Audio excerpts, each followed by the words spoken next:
Page 23 de l'annexe 1, au début de la section 3.2 qui porte sur la densité, dont le symbole est petit d. J'ai écrit ou, c'est écrit en petit, là, ρ sur ρ de référence, donc on voit qu'il y a un lien à faire avec la masse volumique qu'on vient de voir. Je vais vous demander d'arrêter la vidéo, lire le premier paragraphe qui vient nous dire que la densité, comme j'ai déjà mentionné, petit symbole d, on le calcule en faisant le rapport entre la masse volumique du matériau considéré et la masse volumique de référence, donc masse volumique de référence. Évidemment, on divise deux masses volumiques, quelles que soient les unités, que je sois un système international, kg par mètre cube, grammes par centimètre cube, en livres par pied cube, je vais toujours avoir les mêmes unités en haut et en bas, donc les unités s'annulent, c'est un calcul sans unité. Pour les solides et les liquides, j'ai déjà mentionné, la référence, c'est l'eau.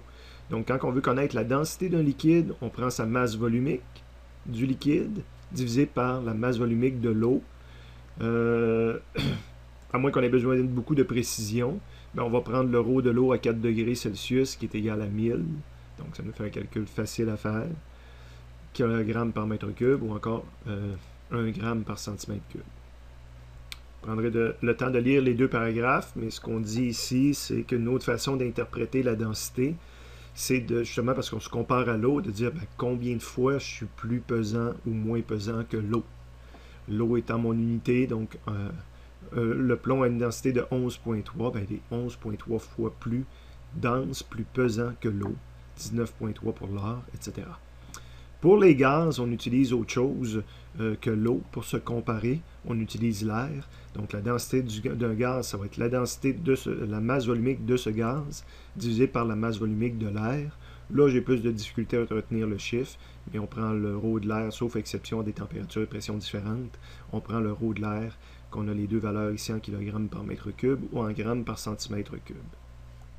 Plus bas, ben, on nous dit que, par exemple, la densité du gaz carbonique, c'est 1,52. Donc, on nous demande de vérifier cette valeur par calcul. Là, la donnée nous était mentionnée, mais si par hasard on ne l'aurait pas, je vous rappelle qu'on pourrait aller à la page, je crois, 14 du présent document, mais ce document-là, on ne l'aura pas toute l'année. Ce qu'on traîne toute l'année, c'est nos résumés. Donc, on va aller voir dans les résumés, il y a deux pages qui portent sur l'annexe E, les propriétés des matériaux. Donc, je suis dans le document résumé. Aux pages qui ont l'onglet E là, qui porte sur les propriétés des matériaux. Donc la première page, je vais reconnaître des choses qu'on a vues jusqu'à maintenant. Puis la deuxième page, j'allais reconnaître le tableau des masses volumiques. Donc monoxyde de carbone à 1,25, je l'ai ici en termes de masse volumique. Okay. De retour aux notes de cours que je suis en train de remplir, ben, la densité du monoxyde de carbone est calculée sur la deuxième ligne ici, je crois. Donc, ρ de CO divisé par le ρ de l'air, le 1,25 qu'on a vu divisé par 1,297, ben, le monoxyde de carbone est plus léger que l'air parce que je suis en bas du rapport 1. Alors que le gaz carbonique, CO2, est plus pesant que l'air, si on irait voir sa valeur dans le tableau. Les gaz carboniques sont dans le résumé, sont en ordre alphabétique pour les trouver plus rapidement quand on ne sait pas l'ordre de grandeur de la valeur. Donc, gaz carbonique est ici, 1,97. C'est la valeur que j'avais donc utilisée ici. Le gaz carbonique est plus lourd que l'air. Problème de santé et sécurité au travail et de la vie de tous les jours. Le monoxyde de carbone va donc s'accumuler au sol. Non, s'il est plus léger que l'air, on va s'accumuler en hauteur. Donc, il faut se coucher au sol pour se protéger du monoxyde de carbone. Par exemple, dans un incendie, je crois. Les gens de santé et sécurité au travail pourraient me confirmer que je ne suis pas en train de me tromper. La section 3.2 se poursuit à la page 24 de l'annexe E. Ce qu'on vous dit au premier paragraphe, c'est que l'annexe E pourrait être, tableau périodique, pourrait être utilisé également. Qu'est-ce que je veux dire par là? Si je vais dans le document des résumés, là, on avait déjà vu que dans les résumés, on vient de l'utiliser, ce tableau-là. Donc, c'est bizarre de répéter la même chose. C'est pas ça que je voulais dire à cet endroit-là. On va corriger l'erreur dans une seconde. Mais si je vois... parce que des fois, on pourrait regarder dans ce tableau-là puis pas trouver ce qu'on veut. Okay, j'ai essayé de mettre les principaux, là, mais s'il y en a qu'on trouve pas, puis que c'est un élément chimique que l'on cherche, on pourrait aussi aller à l'annexe F, tableau périodique. Okay? Et dans le tableau périodique, les masses volumiques sont indiquées. Donc, pour les prochains exemples, on va utiliser l'annexe F cette fois-ci pour aller fouiller dans le tableau périodique. Fait que de retour dans les notes de cours, c'est pour ça que j'ai plus mentionné ici l'annexe F, correction, intitulé tableau périodique. L'exemple, lisez le premier paragraphe, l'exemple 13, les valeurs de masse volumique présentées précédemment sont données aux conditions normales de température, 20 degrés pression et 101,3 kPa. Pour un calcul exact, il faudrait donc utiliser la masse volumique de l'eau aux mêmes conditions, c'est-à-dire qu'à 20 degrés Celsius et 101,3 kPa, l'eau a une masse volumique de 998. Donc, c'est 998 que je devrais utiliser dans le calcul. Ce qu'on va faire ici,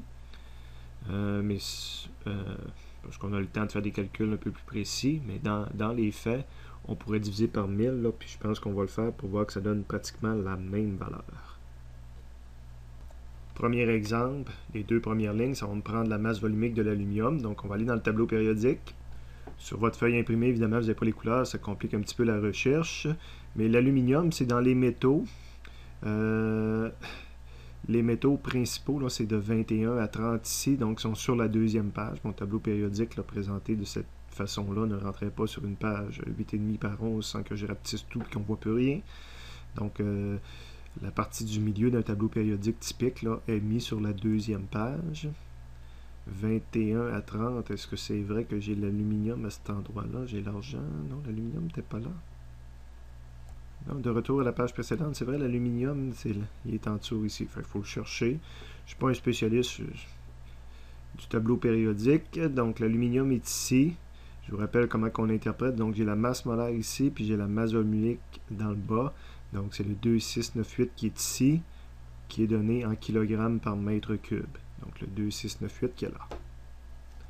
De retour à mes notes de cours, je vais donc écrire 2698. Et pour être exact, je dirais divisé par 998, ce qui me donnerait une réponse exacte de 2703. Mais si jamais je le fais avec la simplification de physique, de dire je vais le diviser par 1000, vous allez obtenir une réponse de 2,698. On s'entend-tu que c'est assez similaire avec le 2,703. Le prochain, c'est le masse volumique du fer. Donc, on va aller dans le tableau périodique. Après un regard rapide dans les métaux de première page, je ne le vois pas. Donc, je vois la deuxième page. Effectivement, le fer fait partie de la série 21 à 30, qui contient quand même beaucoup de métaux courants. Donc, le fer est ici, 7874. 7874 divisé par le 998, la réponse exacte à 20 degrés Celsius et 101,3 kPa, c'est 7890. Mais si je le simplifie en prenant 1000, j'obtiens comme réponse 7,874 au lieu de 890. On s'entend-tu que c'est assez similaire. Le rho de l'eau à 20 degrés Celsius, oups, si je m'en vais dans le tableau périodique, on ne pourra pas trouver l'item eau. C'est les éléments purs qui sont dans le tableau périodique. Donc, lui me demande plus d'aller à l'annexe E, voir si dans les matériaux courants autres que les éléments, si je ne trouve pas le rho de l'eau. Oui, on le trouverait. Donc, ce que je viens de dire, c'est qu'au lieu de chercher ici dans le tableau périodique comme tel, j'irais vraiment chercher dans le résumé E, propriété des matériaux. Donc, l'eau, on l'a à quelques reprises ici à 0, à 4, à 20 et à 100. La densité de l'eau à 20 degrés, à 20 degrés, c'est déjà notre 998. Donc, je divise par 998. La densité de l'eau à 20 degrés, c'est le 1. Mais évidemment, si je fais l'erreur, pas l'erreur, mais la simplification de dire c'est 998 divisé par 1000, j'aurai une densité de 0.998. On s'entend-tu encore une fois que c'est à peu près 1. Fait que toujours travailler avec le 1000, ce n'est pas grave. Dans le paragraphe d'en bas, on vous mentionne que souvent, on va nous donner la densité, puis on ne nous donnera pas la masse volumique. Okay?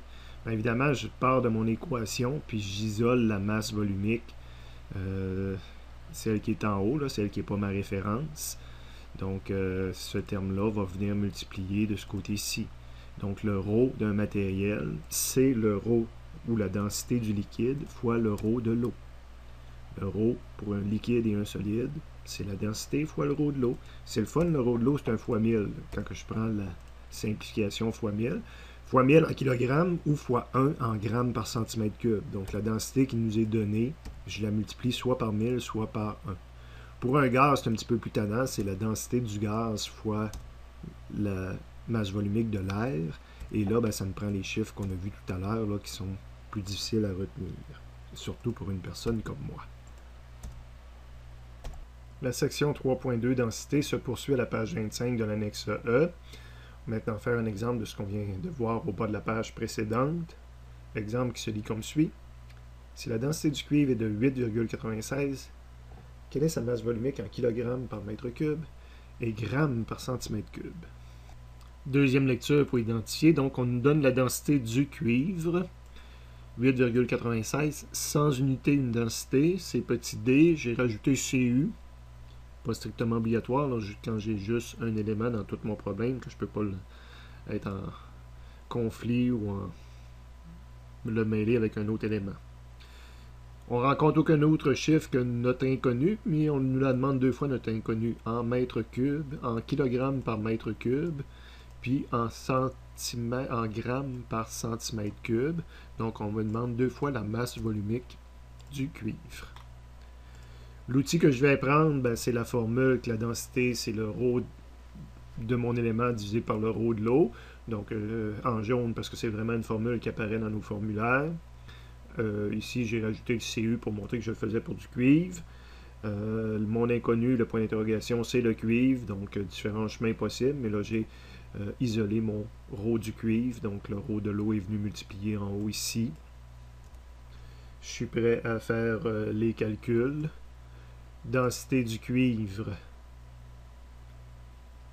nous est donné, 8,96. Le ρ de l'eau, ben, soit que je prends une valeur précise, soit je prends le 1000 et j'ai ma réponse. Fois 1000, ben, ça me donne en kilogrammes par mètre cube. Et bizarrement, j'aurais fait fois 1, ben, j'aurais eu ma réponse suite en grammes par centimètre cube. Un peu le même exemple. Prochain exemple. La densité typique des fibres de carbone est de 1,79. Quelle est la masse volumique typique de telle fibre? Ma donnée qui est donnée, c'est le 1,79, donc c'est petit d est égal à 1,79, ou encore plus précis, le petit d d'une fibre de carbone. Puis en même temps, au bout de ligne, j'écris tout de suite ma formule de physique, que la densité, c'est ρ de l'élément divisé par le ρ de l'eau. Donc je suis prêt pratiquement à faire le calcul, à isoler le ρ de la fibre. Ça va être 1,79 le ρ de l'eau. Si on ne me donne pas de questions par rapport à quelle unité que je dois prendre, ben je prends le plus facile, fois 1000, ou le fois 1. Réponse à l'autre bout. Dans le bas de cette page, je poursuis avec quelques petites notions supplémentaires que j'utilise beaucoup avec certains groupes, moins avec d'autres. C'est quand on a un écoulement dans une canalisation, donc dans un tuyau, on peut être amené des fois à faire des calculs de masse volumique du liquide ou du gaz qui circule dans le tuyau. Donc le tuyau va avoir un certain diamètre ou un certain rayon qui va nous donner l'équivalent de l'air du tuyau si jamais j'en ai besoin. Et ce qui circule à l'intérieur du tuyau est caractérisé soit par sa masse volumique ou par sa masse, ou encore le volume du tuyau. Mais évidemment, pour connaître le volume du tuyau, il faut que je connaisse quel est l'air du tuyau puis quelle longueur que je considère là, quand on passe au niveau volume. Pourquoi j'ai besoin de parler du volume du tuyau? Ben, c'est parce que si j'ai des calculs de masse volumique à faire avec ça, ben, c'est masse divisé par le volume. Fait que je vais avoir besoin de connaître la masse de ce qui circule dans le tuyau, divisé par le volume du tuyau. Ben, pour connaître le volume, un peu comme j'ai dit tout à l'heure, ben, ça va être l'air fois la longueur du tuyau. Je l'ai appelé delta x ici au lieu de L majuscule. C'est parce que j'avais un système d'axe selon x que je vais utiliser là, à un moment donné, là, quand on va faire des problèmes avec canalisation, pour ceux avec qui je vais faire des problèmes avec canalisation. Donc le volume, c'est l'air de la section de tuyau, donc le pi r carré, multiplié par la longueur de tuyau, ben ici on l'appelle delta x. L'air, au lieu de prendre le rayon, pi r carré, ben, on va voir qu'avec les canalisations, souvent on nous donne le diamètre. Okay? Ben, c'est sûr que je peux faire que le diamètre, c'est 2 fois le rayon, ou que le rayon, c'est la moitié du diamètre, mais on vient des fois être habitué de les écrire sous forme directement de diamètre. Donc, j'ai réécrit la même chose, mon delta x, le pi, mais mon rayon, ben, c'est 1/2 fois le diamètre. Donc, c'est le 1/2 qui est ici. Tout ça mis au carré, parce que le r est tout au carré. C'est pour ça que des fois, on va parfois voir pi fois 1/4. Parce que là, j'ai sorti le 1/2 qui est au carré. 1/2 au carré, ça donne 1/4. ce que j'ai mentionné ici, là. Donc la partie entre parenthèses, une demi d au carré. Mais si je rentre le carré à l'intérieur, c'est une demi fois une demi, ça donne un quart, puis d au carré. Fait que des fois, on va le faire avec cette partie-là de la formule. Finalement, dans le bas de la page, j'avais encore d'autres facteurs de conversion, là, courants dans le domaine des masses et des masses volumiques, système international, puis système anglais, système impérial. Donc, la livre versus le kilogramme mètre cube versus le pied feet cube, le kilogramme mètre cube toujours versus le pied feet cube. Évidemment, on peut toujours soit mettre le 1 de ce côté-là ou mettre le 1 de ce côté-là. Il s'agit d'avoir les bons facteurs. Fait que ça, c'est tous des facteurs de conversion qu'on peut utiliser. À la page 26, toujours dans la section 3.2, densité, je vais faire un autre exemple. Cette fois-ci, c'est peut-être l'exemple le plus costaud que j'ai dans tous les exemples que j'ai sur la densité. Comme je dis parfois à mes étudiants, là, mes notes de cours, je les prends pour tous mes groupes, mais des fois, il faut les contexter. Un exemple de base que tous mes groupes devraient comprendre, ce que j'appelle la physique de base. Donc, autant le prévu que la technique physique devrait être capable de résoudre. Il y a des fois, il y a des problèmes qui sont de la physique un petit peu avancée, que certains groupes techniques qui ont à faire plus de calculs physiques devraient être capables de faire. Puis finalement, il y a les préuniversitaires, les problèmes de niveau préuniversitaire. Des fois, il y en a qui sont même plus avancés que le préuniversitaire. Ici, c'est peut-être de niveau préuniversitaire. Fait que dans ce temps-là, ce que je demande aux autres, c'est de comprendre ce que j'ai fait, de dire vous n'êtes pas obligé d'être capable de le résoudre, là. Mais vous devriez cependant être capable de comprendre ma solution un coup que je vous l'ai montré. Allons-y. Un flacon vide a une masse de 12 grammes. Plein d'eau, il a une masse de 40 grammes.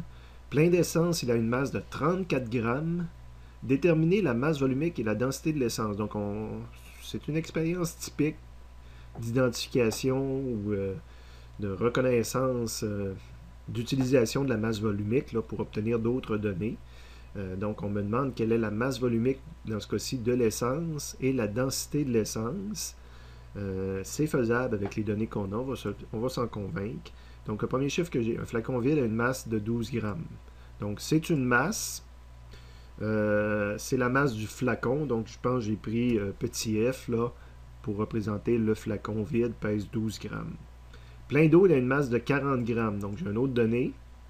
J'ai même une autre donnée qui est cachée, c'est plein d'eau. Donc, la donnée de référence, le rho de l'eau, c'est 1 gramme par centimètre cube. Fait que je semble avoir choisi de travailler avec des grammes et des centimètres cubes.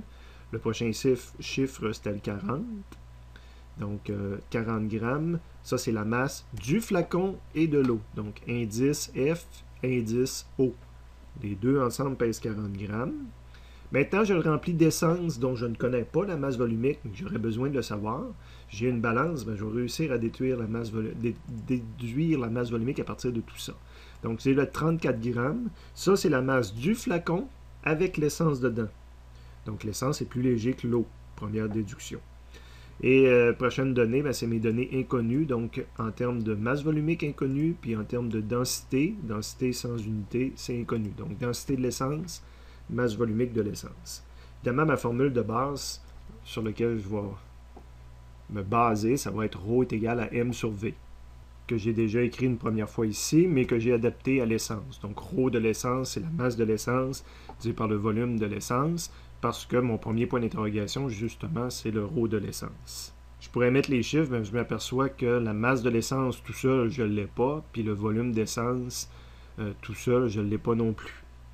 Donc, je suis bloqué, je ne suis même pas capable. Même si j'aurais voulu écrire des chiffres à côté, je ne suis même pas capable. Je vais commencer par régler ma première inconnue, masse de l'essence. Bien, la masse de l'essence, je ne l'ai pas. J'ai la masse du flacon et de l'essence, puis j'ai la masse du flacon. Donc, si je veux connaître la masse de l'essence, il faut que je fasse l'un moins l'autre. Je vais quand même l'écrire sous forme de formule pour expliquer ma démarche à quelqu'un qui devrait suivre ma démarche. Donc, la masse de l'essence, c'est la masse du flacon. Ça fait que ce que je viens de dire verbalement, je le traduis sous forme d'une équation mathématique. C'est la masse du flacon plus l'essence, moins la masse du flacon. Et là, je peux mettre des chiffres associés à ça, parce que ça, on le connaît. C'est le 34 ici, moins 12. Donc, j'ai 22 grammes d'essence. Le volume d'essence que j'ai besoin pour faire mon calcul, maintenant que je connais le 22 grammes, il me manque juste le volume d'essence. Bien évidemment, j'ai mis l'essence puis l'eau dans le même plat, c'est mon volume d'eau. Okay? Donc, je vais utiliser les autres chiffres maintenant pour travailler, pour trouver mon volume d'eau, ça va me donner mon volume d'essence. Donc, j'applique la même formule en jaune en haut, mais pour l'eau maintenant. Étant donné que je suis en grammes par centimètre cube, ben dans ce cas-ci, je connais le ρ de l'eau qui est 1, est égal à la masse de l'eau divisé par le volume de l'eau. La masse de l'eau, ben, un peu la même stratégie qu'on avait pris en haut, c'est la masse du flacon plus l'eau, moins la masse du flacon. Donc, eau plus flacon, c'était 40, moins le flacon, j'ai 28 grammes d'eau. Donc, je connais le 1, je connais le masse d'eau, 28 grammes, je vais être capable de calculer le volume d'eau. Donc, 1 est égal à 28 divisé par volume d'eau. Donc, volume d'eau est égal à 1 fois 28. J'ai 28 cm3. Je peux revenir en haut dans le ρ de l'essence. Donc, masse de l'essence divisé par volume de l'essence. Ben, la masse de l'essence, on l'a calculé 22. Puis le volume, on l'a calculé 28. Et j'obtiens ma réponse en grammes par centimètre cube. La densité, deuxième point d'interrogation qui m'était demandé. Ben, ça, c'est la deuxième formule de physique qu'on a. On a vu que la densité était donnée par le ρ de mon matériau divisé par un ρ de référence, c'est un liquide, donc le ρ de l'eau. Le ρ de notre matériel, c'est de l'essence. Ici, c'est le 0.786. On travaille dans le domaine des grammes par centimètre cube, donc le ρ de l'eau, c'est 1 gramme par centimètre cube. Et ça me donne exactement le même chiffre, mais ça fait disparaître les unités. J'ai mes données, j'ai mon développement schéma que je demande la plupart du temps. Donc ici, j'ai pas fait de schéma. Ben, j'ai dessiné un flacon. Première donnée, j'ai écrit le MF dessus. Après ça, j'avais ρ de l'eau, puis masse du flacon plus eau. Donc, j'ai redessiné mon flacon rempli d'eau. Donc, ma masse flacon eau, puis ρ de l'eau.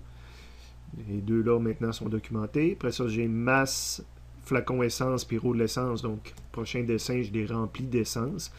Ça m'est déjà arrivé, étant donné qu'on a notre calcul de fait, puis qu'on voit que l'essence est moins dense, de l'avoir mis moins grise, par exemple, que la couleur soit représentative de la densité.